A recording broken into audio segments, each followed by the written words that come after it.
Apocalipsis 19, Apocalipsis capítulo 19, pero hoy los versos desde el 11 hasta el 21.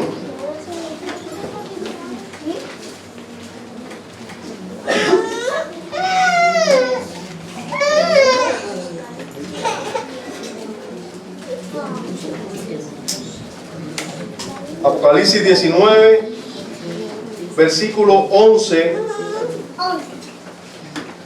hasta el versículo 21.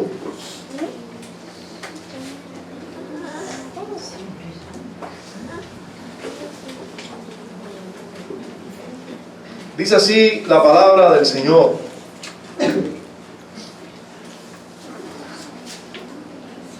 Entonces vi el cielo abierto, y he aquí un caballo blanco, y el que lo montaba se llamaba Fiel y Verdadero, y con justicia juzga y pelea. Sus ojos eran como llama de fuego, y había en su cabeza muchas diademas, y tenía un nombre escrito que ninguno conocía sino él mismo. Estaba vestido de una ropa teñida en sangre, y su nombre es el Verbo de Dios. Y los ejércitos celestiales, vestidos de lino finísimo, blanco y limpio, le seguían en caballos blancos. De su boca sale una espada aguda para herir con ella a las naciones, y él la regirá con vara de hierro, y él pisa el lagar del vino del furor de la ira del Dios Todopoderoso. Y en su vestidura y en su muslo tiene escrito este nombre: Rey de Reyes y Señor de Señores. Vamos a leer hasta ahí. Vamos a pedir al Señor su auxilio. Padre, sí, necesitamos tu auxilio, Señor. Necesitamos tu auxilio para este momento tan piadoso, santo, pero a la vez útil, importante para nuestras almas. Señor, este día es un día apartado para ti. Es un día en que lo consagramos a ti. Es un día en el que te adoramos a ti. Pero los beneficiosos, los que nos beneficiamos de ello, somos nosotros. Es un día que tú has creado para bien del hombre. Y Señor, el bien nuestro viene al adorarte, al servirte, al vivir para tu gloria. Señor, hagámoslo en estos minutos, en esta hora de predicación o de exposición a tu palabra predicada. Concédenos adorarte debidamente, concentrarnos y con todo el corazón atenderte. Señor, no tomemos tu palabra y tu nombre en vano. Señor, concédeme a mí predicar tu palabra como debe ser predicada, y a todos mis hermanos, incluso auxilia a mis amigos que puedan escucharte hablar. En Cristo te lo imploramos. Amén. Dentro de las preguntas más importantes que se pueden hacer, que se puede hacer un ser humano, que se puede hacer alguien inteligente, alguien sabio, dentro de las preguntas más importantes que se debe hacer está: ¿de dónde salimos? ¿Verdad? ¿Por qué estoy aquí? ¿Por qué estamos aquí? ¿Quién nos hizo? ¿Quién nos puso en este mundo? ¿Basta con saber que salí del vientre de mi madre? ¿Quién me formó en el vientre de mi madre? ¿O quién hizo a mi madre y a mis abuelos? ¿Quién hizo el primer hombre? ¿De dónde salimos? ¿Quiénes somos realmente? ¿Por qué estamos en este mundo tan ordenado, con un sol que calienta tan justamente, con todo tan bien diseñado para provecho de nosotros? ¿Quién nos puso aquí? Y por otro lado, hay otras preguntas que son muy importantes. ¿Hacia dónde vamos? ¿Por cuánto tiempo vamos a estar en este mundo? ¿Voy a morirme y qué va a pasar después? Ya, un día me voy a morir y voy a dejar de existir y no voy a tener conciencia de nada, o sí voy a tener conciencia de algo. ¿Cuál es el final de la raza humana? ¿Habrá un final para la raza humana? ¿Cuál es el final de mi alma? No de este cuerpo, sino de este corazón, de esta alma que siente, que se entristece, pero que también puede amar. ¿Cuál es el final de mi alma? ¿Dónde voy a parar yo? ¿Dónde va a parar la raza humana? ¿Dónde vamos a parar? Estas son preguntas muy importantes que la santa palabra de Dios trata. Por eso lo hace un libro singular, un libro necesario, una lectura necesaria de niños, porque son seres humanos, de jovencitos, porque son seres humanos, de adultos, de mayores, aunque hayan vivido toda la vida sin leerla, necesitan leerla. Lo hace esta lectura, la lectura de las Escrituras es muy importante. Y hermanos y amigos, les aseguro que estamos delante de un capítulo de la Escritura que nos habla de eso. Nos da respuesta a las preguntas más importantes, más específicamente a esas que tratan con este segundo grupo de preguntas. ¿A dónde vamos? ¿Cuál es el final de la raza humana? ¿De qué se trata la vida y a dónde conduce todo lo que estamos viendo? ¿Dónde va a parar todo esto? Bueno, este capítulo cuenta con 2 audiciones. Ya vimos al apóstol Juan que escuchó una voz y 2 veces dice y oí, y lo que oyó fueron adoraciones, alabanzas celestiales, ¿recuerdan? Pero también cuenta con 3 visiones. También Juan ve cosas, y esas están separadas por una orden expresa de escribir sobre la bienaventuranza de ser de los llamados a las bodas del Cordero. Juan tiene revelaciones seguidas de manera audible primero y luego en visión, que enmarcan sucesos relacionados entre sí. Estos sucesos del capítulo 19 están relacionados entre sí, pues evocan una misma reacción del cielo. Vamos a ver allí que hay sucesos relacionados: la caída de la Gran Babilonia, las bodas del Cordero y los sucesos que vamos a ver hoy. Todos estos están relacionados. Juan tiene primero revelaciones en forma en forma audible, y luego tiene visiones también. Primero escucha una gloriosa y resonante alabanza por la caída de la gran ramera, porque la caída de la gran ramera es la caída de todo el sistema mundial que ha hecho tanto daño a los santos por todos los siglos que han vivido aquí. También le sigue inmediatamente el glorioso sonido de aleluyas, recuerden ustedes, porque llegan, ¿qué cosa? Las bodas del Cordero. Y su esposa está preparada, ataviada, con lino fino, con acciones justas de todos los santos. Su esposa se caracteriza por eso. Luego, el ángel que estaba revelando a Juan muchos de esos misterios, que le estaba comentando, que le estaba diciendo de qué se trataban muchas de estas visiones, en el capítulo 17 se presenta ese ángel y le dice: mira, yo te voy a mostrar qué cosa es la bestia. Ese mismo ángel le dice a Juan: oye, escribe estas cosas que te estoy diciendo, bienaventurados los que están convidados a las bodas del Cordero. Entonces Juan deja de escuchar, y no solo escucha ahora, también ve.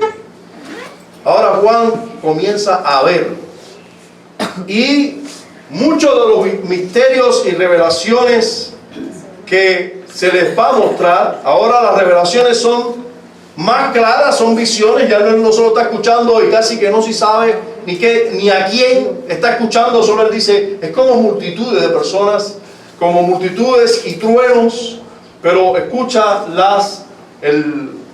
podemos decir, el contenido de esas alabanzas, pero no sabe a ciencia cierta de dónde vienen. Ahora sí ve algo glorioso y no puede dejar de decirlo, incluso de escribirlo. y reacciones que tiene a ese suceso, y vamos a ver cómo todo esto está aconteciendo en torno a lo ya presentado en sus dos revelaciones por medio de audiciones. Ahora, ve que se aparece un caballo, ¿sí? Eso fue lo primero que leímos, y su jinete con muchas características que identifican a ese jinete.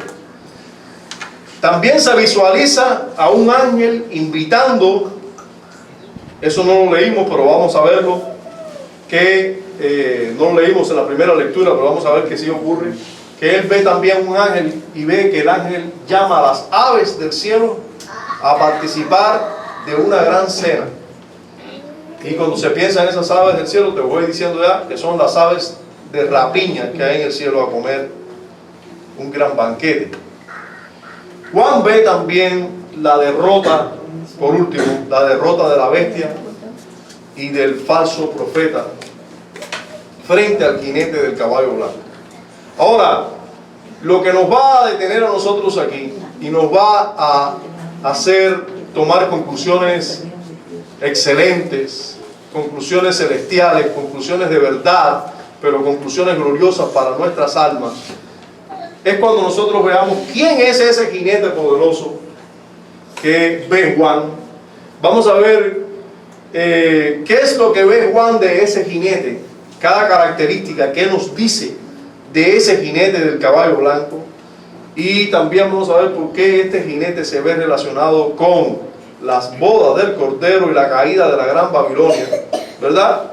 Pero también con la caída de todos los reyes de la tierra y con la caída de la bestia y del falso profeta. ¿Por qué todo esto está relacionado en sucesos y visiones que están entremezcladas? ¿Por qué?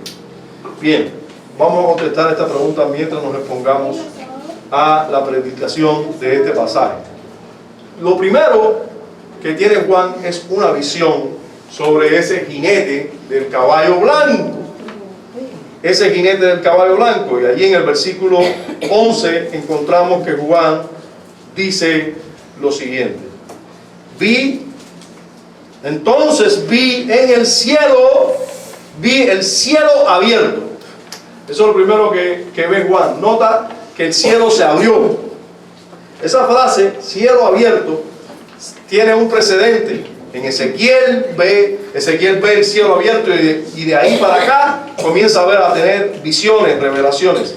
Ese cielo abierto nos indica que va a haber grandes revelaciones del cielo para aquel hombre que le está siendo revelado.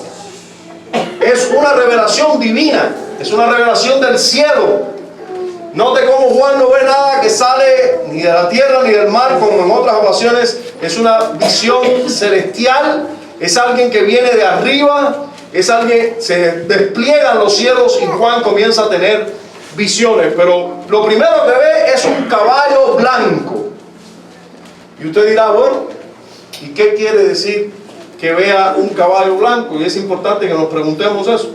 ¿Qué tiene que ver que Juan ve un caballo blanco? Dice el versículo 11, y he aquí un caballo blanco.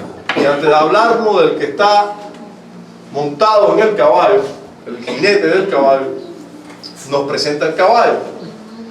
Y hermanos, cuando nosotros vemos un caballo hoy, quizás pensamos en un animal que lleva un carretón o algo por el estilo, pero siempre un caballo históricamente ha sido un animal fuerte, un animal inteligente, un animal que realmente su fuerza y su inteligencia ha sido aprovechada por el hombre, sobre todo en las guerras. En las guerras.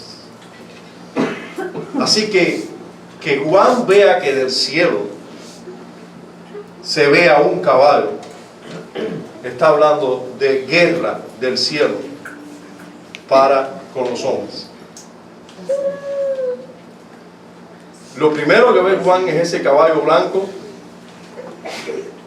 y ese caballo blanco ya le está diciendo a Juan: hay juicio del cielo para con los hombres. Ahora, a las guerras todos los hombres no iban a caballo. Solo algunos hombres tenían el privilegio de ir a caballo a las guerras, porque no había un caballo por hombre. No se podía alimentar ni tener tantos caballos. Eran dichosos los reinos que contaban con muchos caballos para ir a la guerra, pero no todos los reinos contaron con caballos para todos los hombres. Así que solo los privilegiados iban en esos caballos, y habían reinos que incluso solo iban a caballo los principales, y hay otros reinos que iba solo el rey a caballo y todos los demás a pie. Pero lo que sí es cierto es que había al menos un caballo para el principal de ese combate, y aquí se nos está presentando un caballo blanco. Quien iba a montarse en este caballo blanco de guerra, indudablemente era una persona importante. Era aquel que iba a la guerra, pero era el líder de la guerra.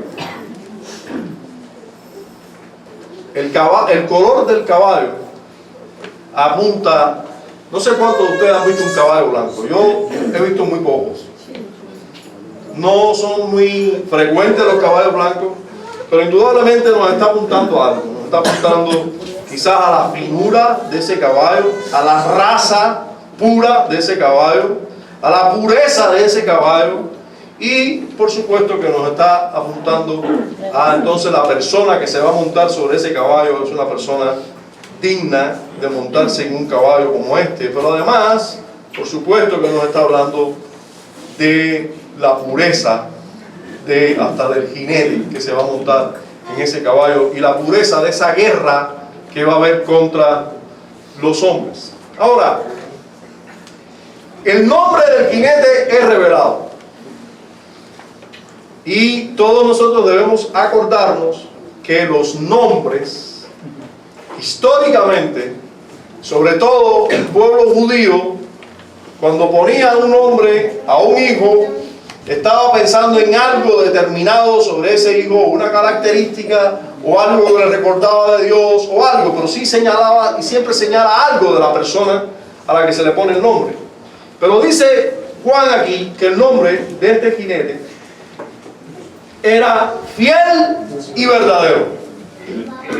Fiel y verdadero. Todos nosotros esperamos cuando vamos a decir, y se llamaba Yengri, Yasmani, Yusiel, Alejandro, Pedrito. Pero no, este se llama fiel y verdadero. Y entonces choca con nuestra cultura, pero lo que sí es cierto es que ese nombre te quiere hablar de esa persona. Si ustedes se dan cuenta, esta revelación es para mostrarnos quién es ese jinete que se está montando en ese caballo blanco. Ese se llama fiel y verdadero. Ahora, ¿qué nos está queriendo decir esto?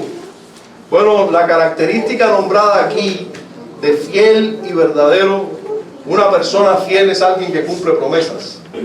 Este jinete era alguien fiel, alguien que todo lo que ha prometido lo va a cumplir, alguien que es verdadero, y eso de que sea fiel y además verdadero confirma que su fidelidad está dada por su carácter, porque también este hombre es veraz, es verdadero, todo lo que dices es veraz y verdadero, confirma su fidelidad. Está relacionado con los juicios que se anuncian, porque si viene un caballo blanco para la guerra y es fiel y verdadero, nos está diciendo todo lo que yo he anunciado sobre el juicio es verdad.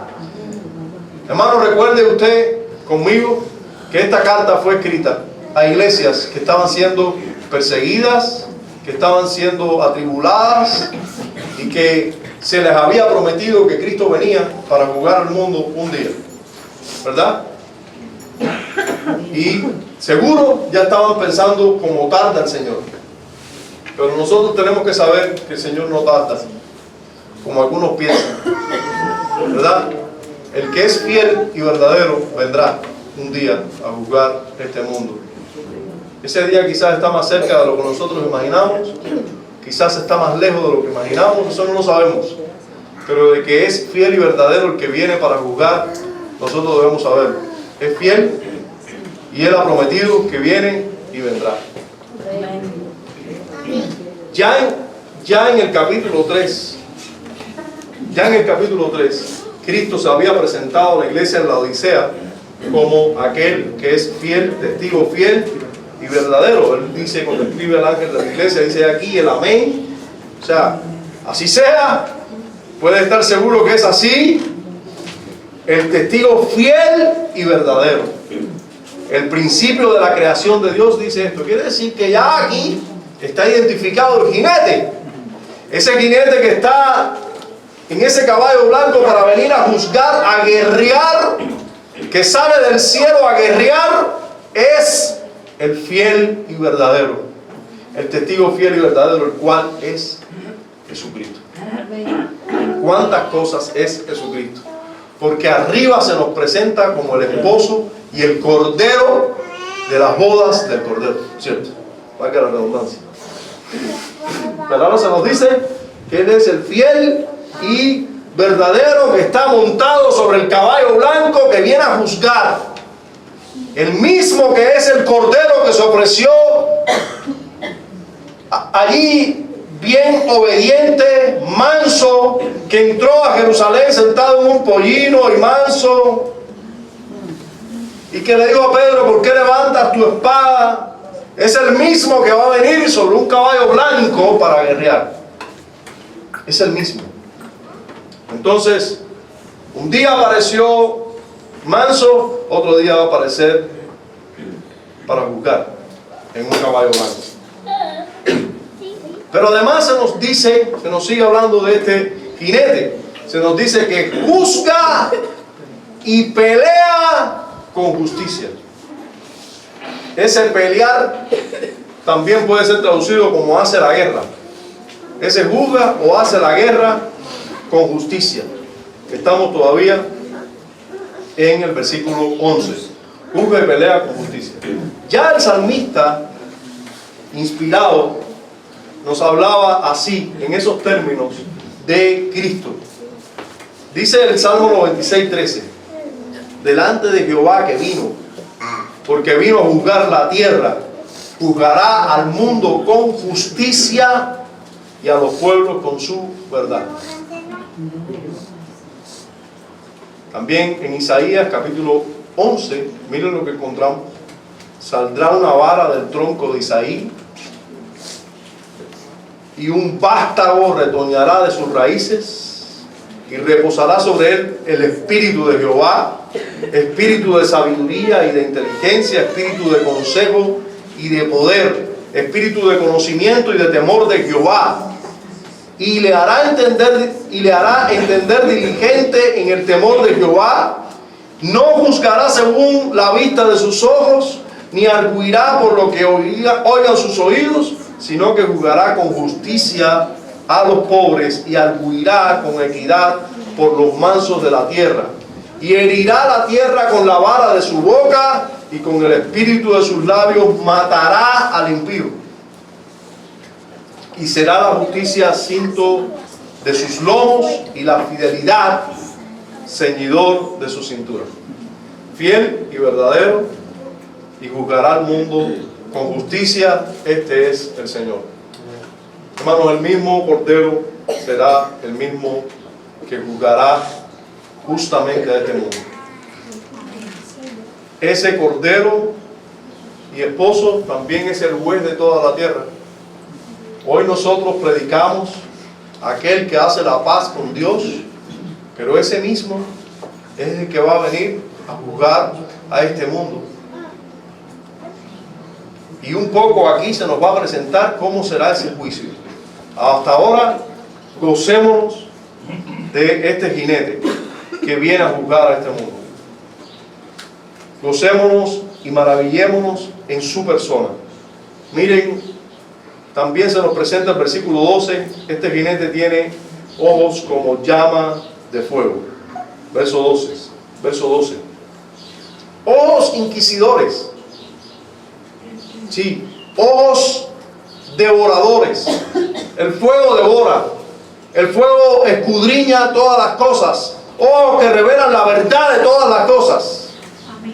Usted puede presentarme aquí ahora algo con un bañito de oro y usted lo tira al fuego y se deshace, porque revela lo que tiene. Pero cuando usted prueba algo con fuego, el fuego revela qué cosa es. Si es fuerte ante el fuego es porque es un material fuerte. Los ojos del Señor escudriñan todas las cosas y revelan quiénes somos verdaderamente. Amén. Delante del Señor nadie se puede esconder. Te puedes esconder de los ojos de un pastor, de un hermano, de cualquier persona, pero delante de los ojos de Dios nadie se puede esconder. Y es Cristo el que tiene ojos como llama de fuego que viene a juzgar.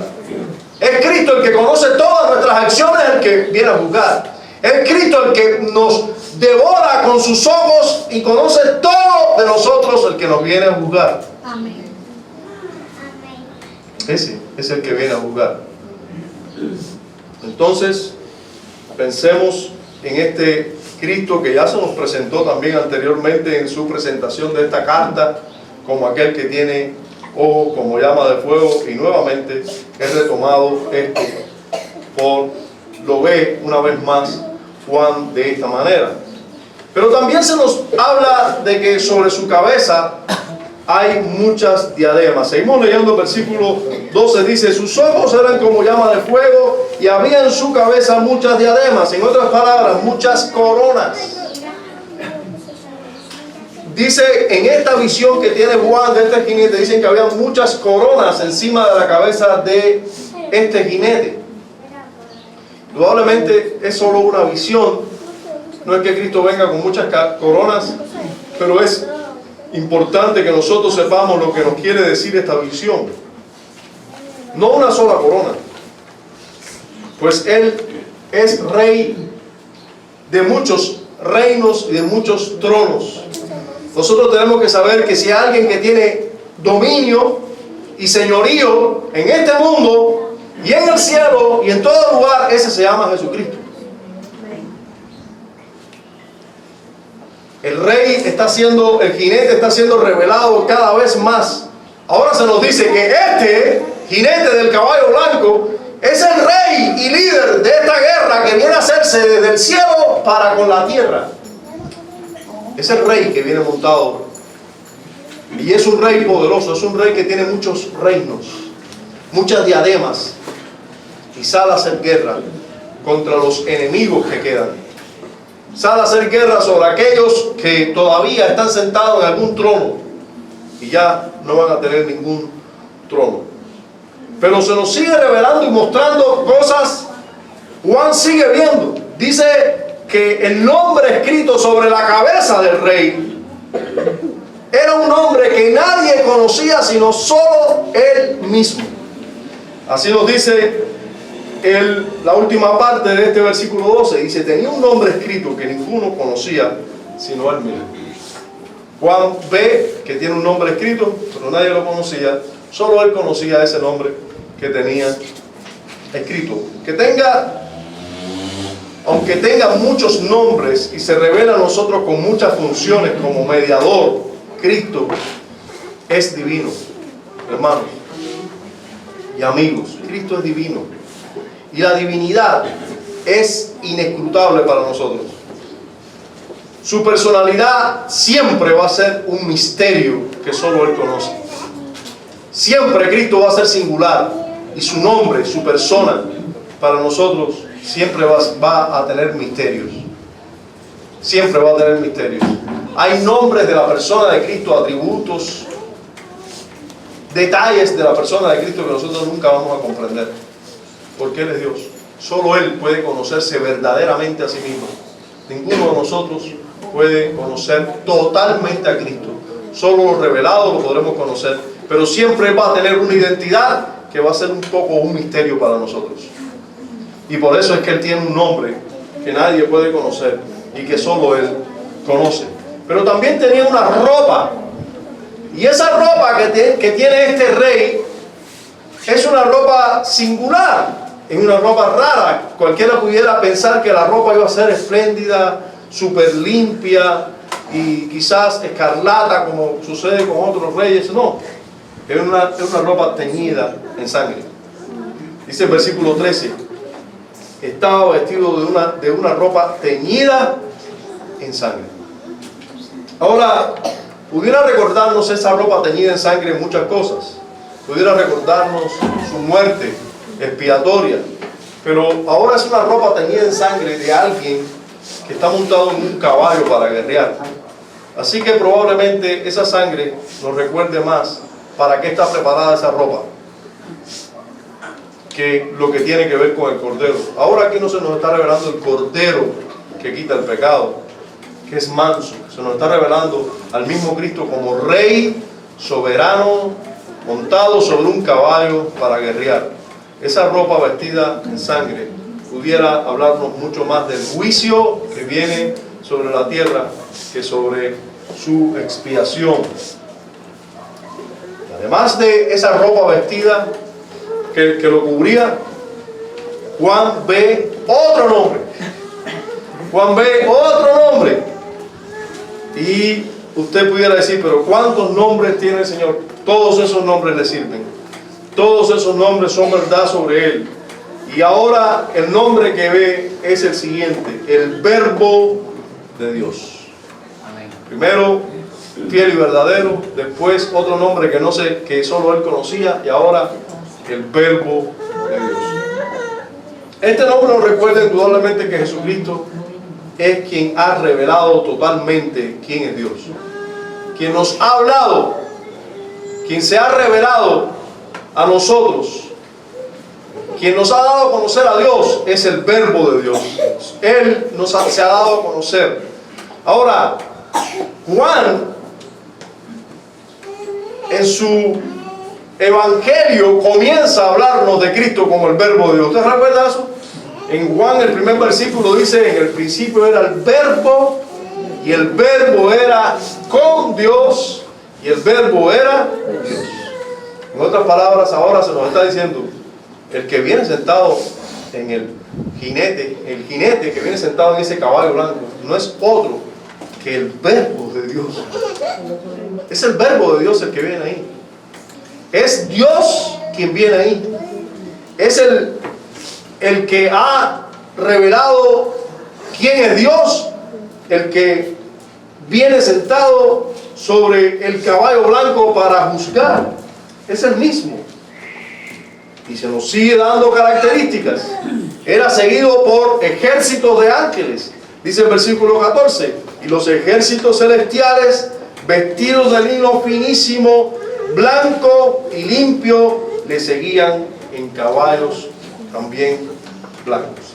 Este reino tiene suficientes caballos para que todo el ejército venga montado en caballos, pero todos a guerrear. Hermanos y amigos, esta es una escena típica de guerra. Típica de guerra.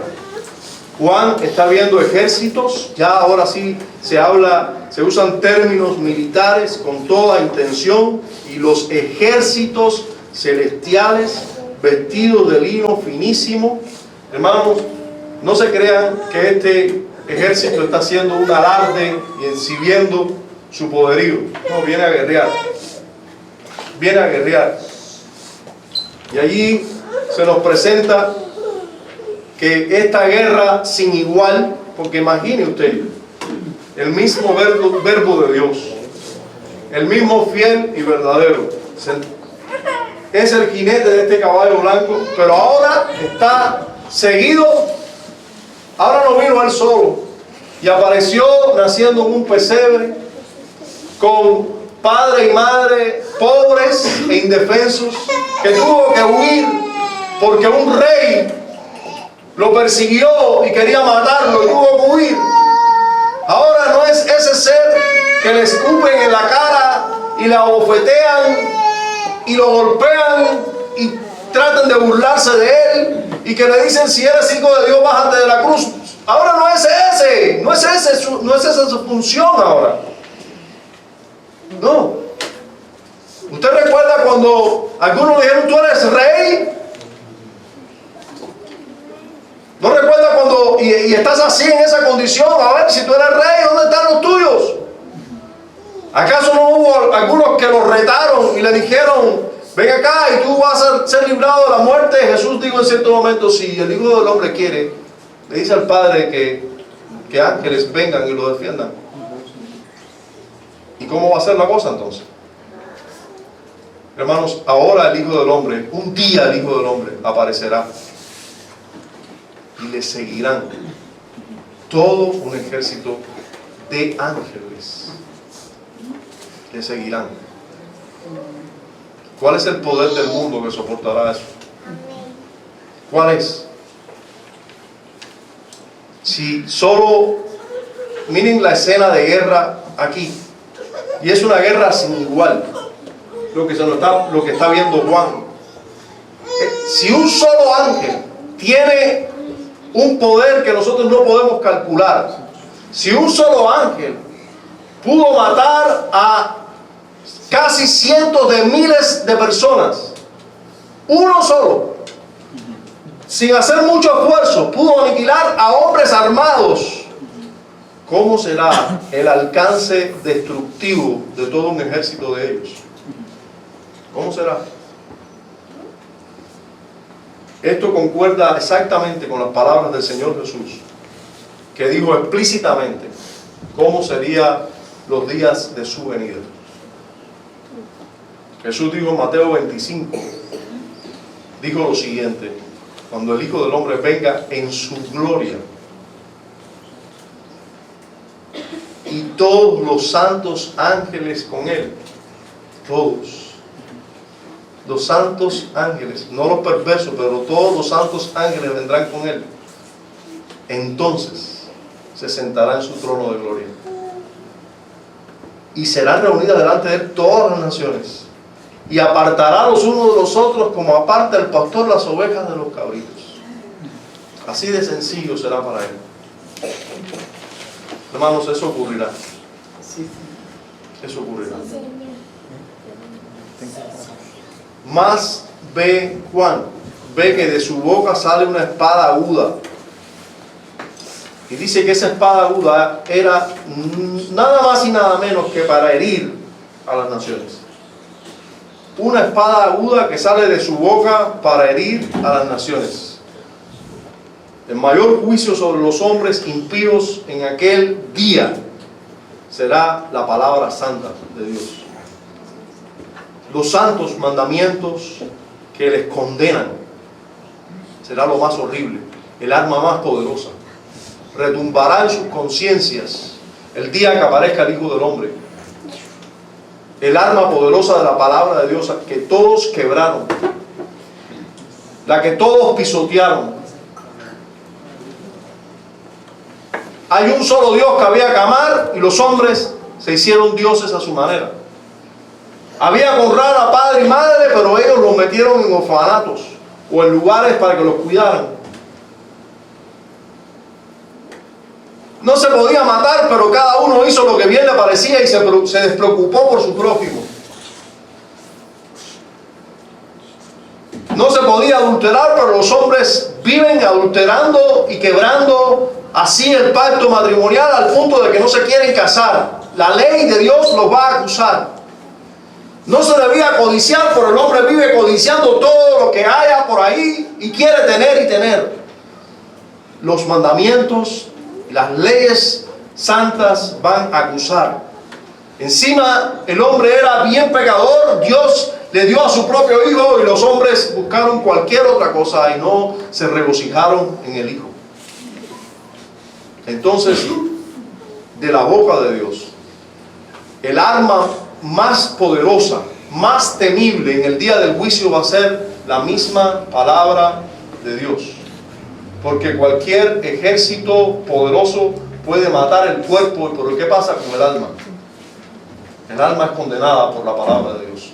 Esa es la espada más aguda que va a destruir a todos los hombres en ese día.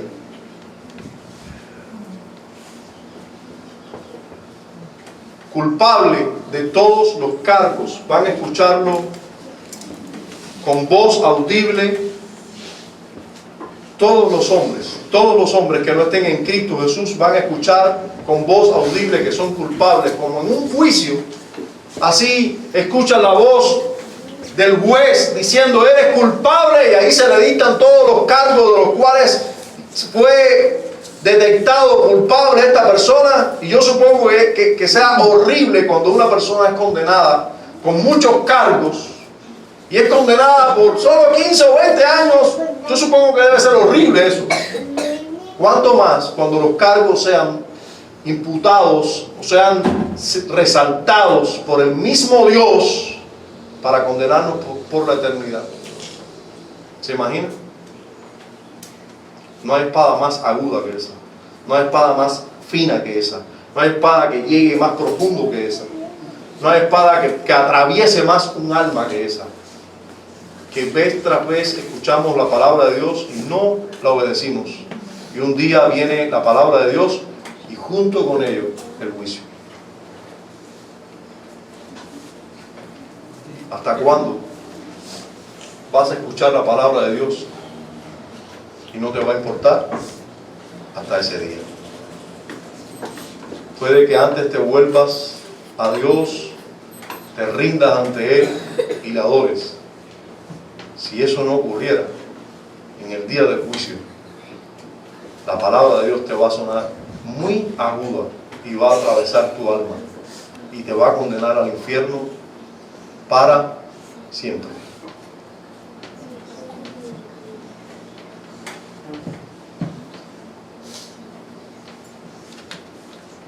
Sigue habiendo revelación para Juan. Se nos dice que Él va a regir a las naciones con vara de hierro. Voy a leer el versículo 15, dice así, el verso 15. De su boca sale una espada aguda para herir con ella a las naciones. Y a esas mismas naciones Él las regirá con vara de hierro. Y siempre que se nos habla de regir con vara de hierro, de hecho aquí se está mencionando el Salmo 2, como bien les decía ya, y vamos a leerlo para que usted vea que esta vara de hierro con la que se pastorea también se castiga. Es una vara para castigar, es una vara de hierro, una vara fuerte. No solo para castigar, es para desmenuzar o destruir. Miren cómo dice el Salmo 2 nuevamente: yo publicaré el decreto, Jehová me ha dicho, mi hijo eres tú, yo te engendré hoy, pídeme y te daré por herencia a las naciones y como posesión tuya las confines de la tierra. Los quebrantarás con vara de hierro, como vasija de alfarero los desmenuzarás. ¿Te has visto una vasija de un alfarero? Cuando ya esté horneada, dura, si se cae, ¿qué sucede con esa vasija? Se desmenuza, así. Esa es la imagen que hay en el Salmo que se cita aquí. Que nuestro Señor aparecerá en esta ocasión como aquel que viene a disciplinar o castigar a todo este mundo.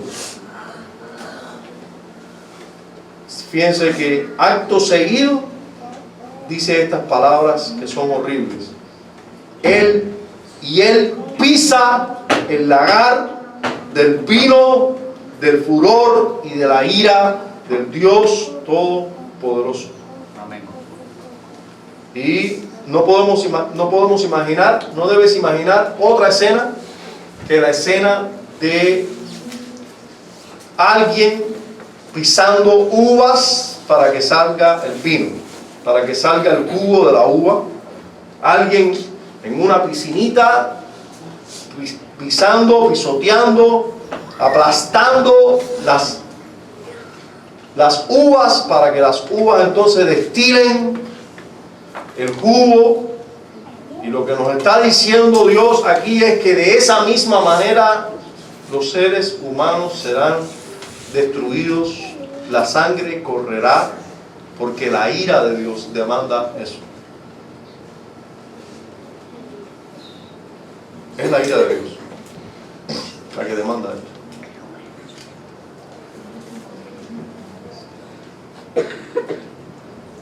Nosotros no tenemos idea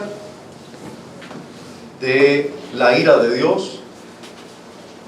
Porque no hemos visto un juicio de Dios aún. No lo hemos visto. Podemos ver a alguien morir, podemos ver un accidente terrible, decir, ay, ¿cómo pasó eso? ¿Cómo Dios permitió eso? No, Dios no solo va a permitir que ocurran cosas así, sino que un día Dios va a juzgar este mundo con justicia y será horrible. Horrible, hermanos.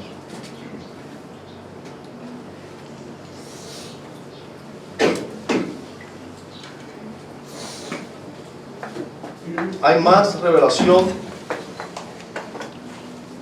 pues Juan ve en el verso 16, disculpen, sí, en el verso 16, Juan ve que en sus vestiduras y en su muslo hay otro nombre escrito. Y ahora su nombre es Rey de Reyes y Señor de Señores. Rey de Reyes y Señor de Señores. El nombre escrito en su manto, ¿verdad? Pero también en su muslo. Todo su ser está cubierto de este nombre. Todos los reyes de la tierra, hermanos, no son nada delante de este rey. Este tiene señorío sobre todos los reyes. Él es Rey de Reyes. Él es Señor de Señores. No hay hombre alto que no se tenga que rendir delante de Él. Todos se van a rendir delante de Él. No hay alto, Él es altísimo. Por encima de todos los altos, no hay alto que no se rinda delante de este que viene a guerrear al mundo, que viene a hacer guerra contra el mundo. Ahora, Juan está viendo hasta aquí una visión gloriosa del verbo de Dios, del Rey de Reyes y Señor de Señores, del fiel y verdadero, de aquel que tiene un nombre indescriptible, que viene a guerrear con todos los santos ángeles de su poder. Pero inmediatamente tiene Juan otra visión, que está conectada indudablemente con esta primera, y está conectada también con lo que oyó de la gran Babilonia, y está conectada con las bodas del Cordero. Ahora tiene otra visión, y en esta visión él ve a un ángel sobre el sol. Imagínense el esplendor de este ángel. En el versículo 17 nos dice: y vi a un ángel que estaba en pie en el sol. ¿Cómo es eso? El ángel estaba por encima del astro mayor de la tierra y se podía ver. Su esplendor era mayor al del sol. Ese ángel tenía algo que decir. También clama una gran voz, dice el versículo 17. Estaba de pie en el sol y clamó a gran voz diciendo a todas las aves que vuelan en medio del cielo: venid y congregaos a la gran cena de Dios. Hermanos, esto es horrible. El llamado a las aves a venir a cenar es un llamado horrible. Es un llamado al cual todos deberíamos temblar. Todos deberíamos temblar. Esto nos indica una horrible y sin igual matanza. Horrible. Yo nunca he estado en una guerra, pero he visto personas que han estado en guerra. Y me han contado algunas cosas de la guerra. Y casi todo hombre que viene a una guerra viene totalmente traumado. En otras palabras, vienen loquitos. Loquitos. Recuerdo un señor fallecido hace poco, me contó, él estuvo en una guerra, él era helicóptero, él piloteaba un helicóptero en una guerra, y dice que hubo una guerra de la que mandaron cubanos a África, y en esa guerra dice que él piloteando en medio de una batalla fuerte donde murieron muchos cubanos y africanos, pero que eran del ejército que estaba defendiendo a los cubanos, y resulta que él tuvo que bajar a buscar heridos allí, pero tenía que hacer distinción entre un herido y otro, Él no debía montar en el helicóptero porque el helicóptero le cabía solo 11 personas aparte de los pilotos. Pero él tuvo que bajar y habían tantos heridos, pero tantos heridos, que era muy difícil. Imagínense, usted tenía que decidir entre una persona y otra. El que a él le pareciera que iba a vivir, llevárselo en el helicóptero, y el que no, dejarlo ahí para que se muriera. Imagínense usted. Y eso es en una batallita, en una guerra.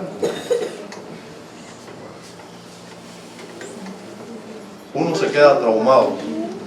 La invitación aquí es a las aves del cielo a venir a cenar. Y si usted sigue leyendo, usted se da cuenta qué es lo que van a cenar las aves del cielo. Dice el versículo 18: para que comáis carnes de reyes y de capitanes, y carnes de fuertes, carnes de caballos y de sus jinetes, y carnes de todos, libres y esclavos, pequeños y grandes. Vengan a comer carne. A los buitres de la tierra, vengan a comer carne. Yo no puedo dejar de acordarme cuando era un niño. Era uno de esos días preferidos para mí.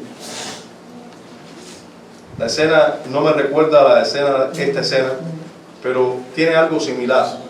Para mí era un día festivo, pues yo me levantaba, yo vivía a 70 metros del mar, y yo me levantaba para la escuela, pero si había muchas gaviotas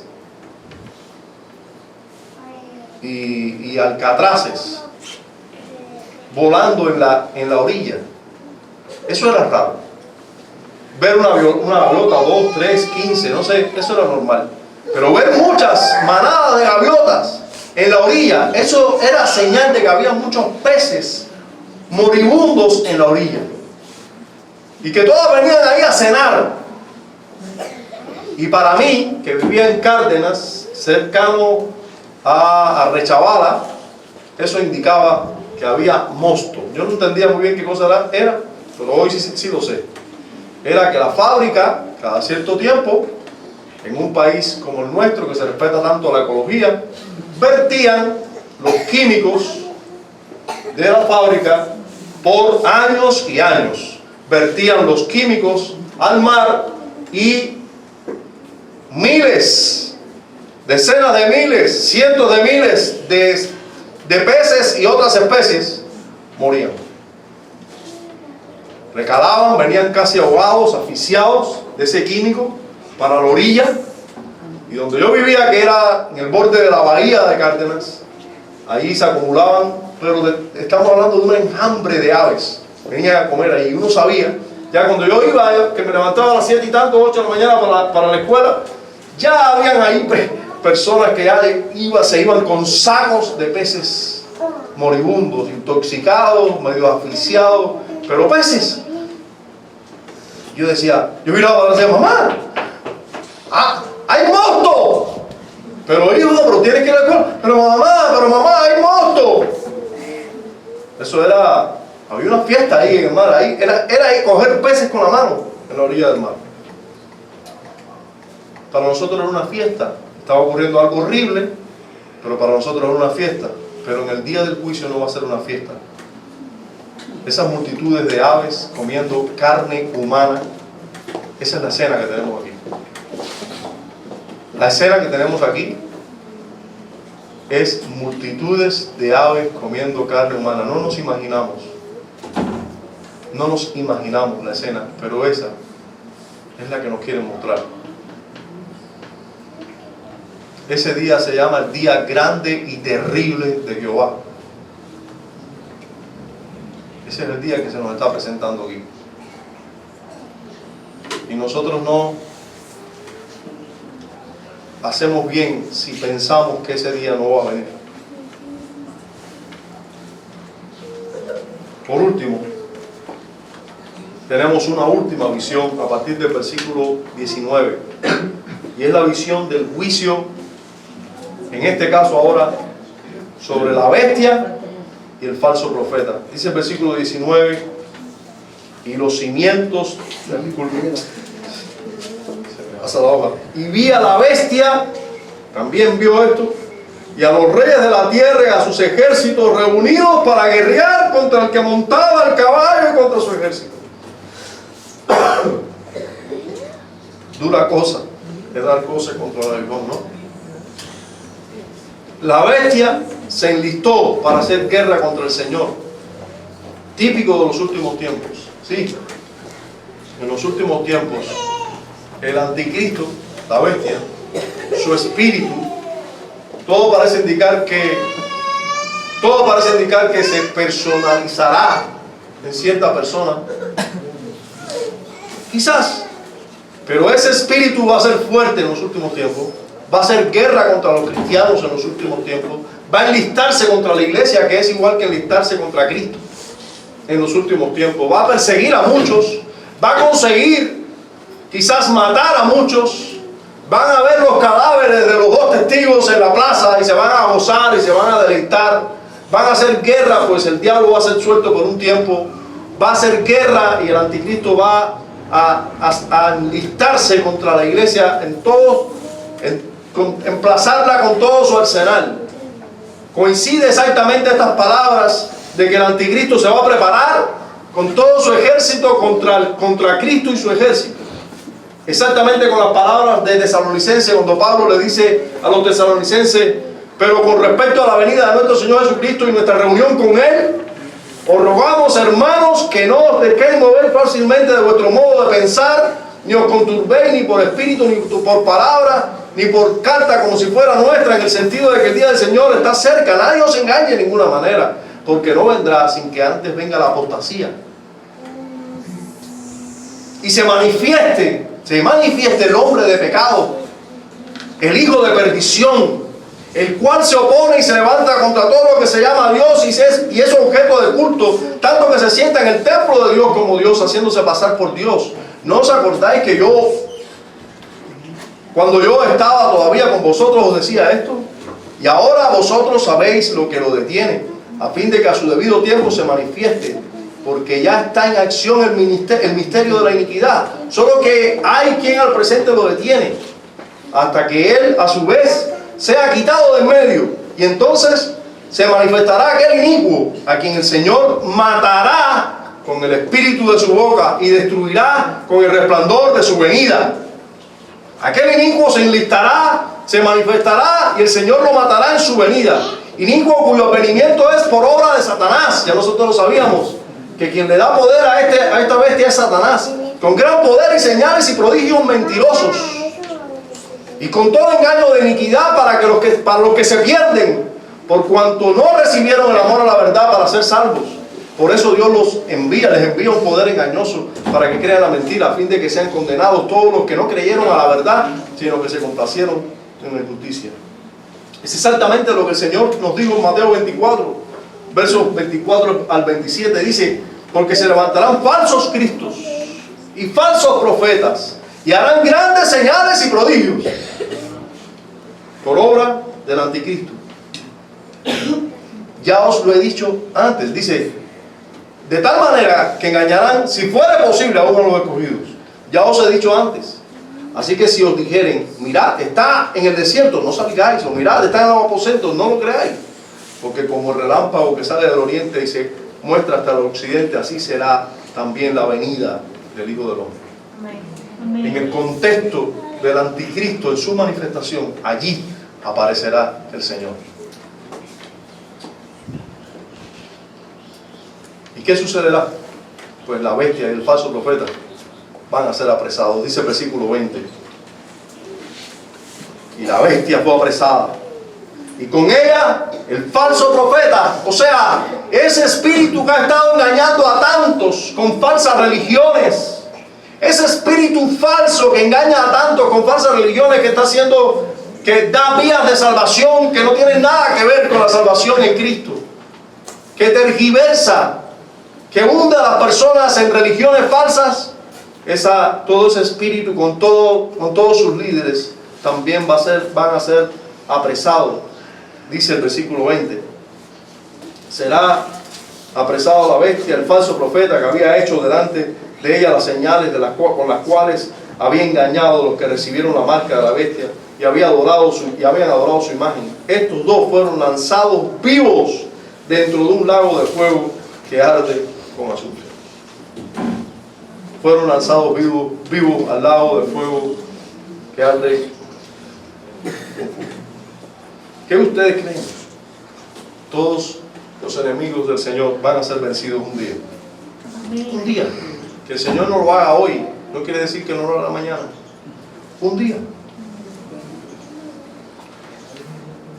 El último verso de este pasaje nos dice: y los demás fueron muertos con la espada que salía de la boca del que montaba el caballo, y todas las aves se saciaron de la carne de ellos. Qué horrible escena.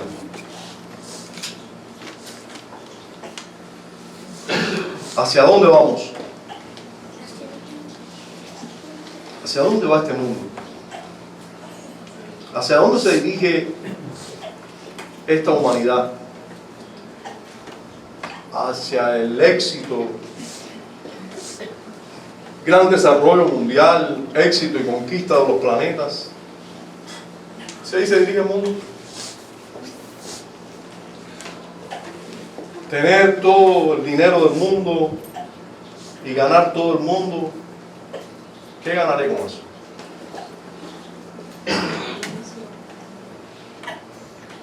¿Hacia dónde se dirige este mundo?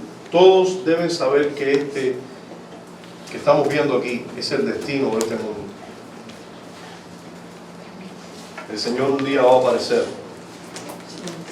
con voz de arcángel y con trompeta de Dios, y va a juzgar este mundo. Todo lo que nosotros hacemos, debemos estar siempre cotejando e impulsando lo que nosotros hacemos, incluso por esta verdad ineludible, esta verdad necesaria e inevitable. Este mundo va a ser juzgado por Cristo. Este sistema va a desaparecer. Un día el Señor vendrá y va a ser juzgado este mundo. Yo no debo amar este mundo. La filosofía de este mundo es contraria a Cristo, y un día Cristo va a aparecer y va a juzgar este mundo. Esta es la verdad. No solo la verdad revelada por Juan o a Juan, sino confirmada a Juan, pero anunciada desde los profetas antiguos testamentarios. Leíamos en el Salmo 2, ahí está, desde el Salmo 2, desde mucho antes del Salmo 2, pero desde ahí lo podemos ver. 1000 años antes de Cristo, enseñada por el mismo Señor Jesucristo y anunciada abundantemente por todos sus apóstoles. Que tarde no quiere decir que no ocurra. Todo lo que el Señor ha prometido, lo que te ha prometido a ti, Él lo ha hecho. Todo lo que está por cumplirse se va a cumplir también. Amén. Hermanos, tenemos que vivir a la luz de esa verdad, de esa realidad. ¿Cuál es tu lugar en esta revelación gloriosa? ¿Cuál es tu lugar? ¿Dónde te ves? Y más importante que dónde te ves, ¿dónde estás verdaderamente? ¿Estás allí con la gran Babilonia, la gran ramera, siendo condenada con ella? ¿O estás en las bodas del Cordero? ¿O estás siendo objeto de este juicio horrible? Pero en algún lugar tú estás. En algún lugar estamos. Todos los que aquí estamos en algún lugar de esta escena final. O eres parte del mundo, su ideología, lo que promueve, o eres presa de esa ideología, amas este mundo, vives en este mundo y lo que quieres es este mundo. Tú caerás con la gran Babilonia. O eres parte de todo el espíritu anticristo que va a recibir su juicio, o eres parte de toda la filosofía del falso profeta y vas a recibir tu juicio, o eres parte de la esposa del Cordero Y entonces te siguen los gustos, las acciones justas, y estás preparada para recibirlo. Pero ¿dónde estás? Es importante que te veas. ¿Dónde tú estás?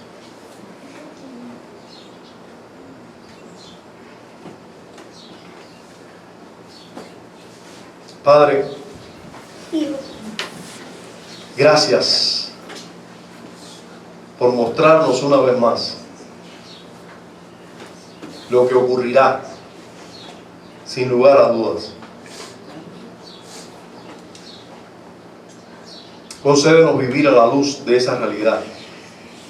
Concédenos vivir un día, un minuto a la vez, entendiendo que el cielo y la tierra pasarán, pero que tus palabras nunca van a pasar. Amén. Entendiendo que hoy estamos aquí, en este mundo, tú nos eres quizás distante, pero está cercano el día en que estaremos celebrando las bodas,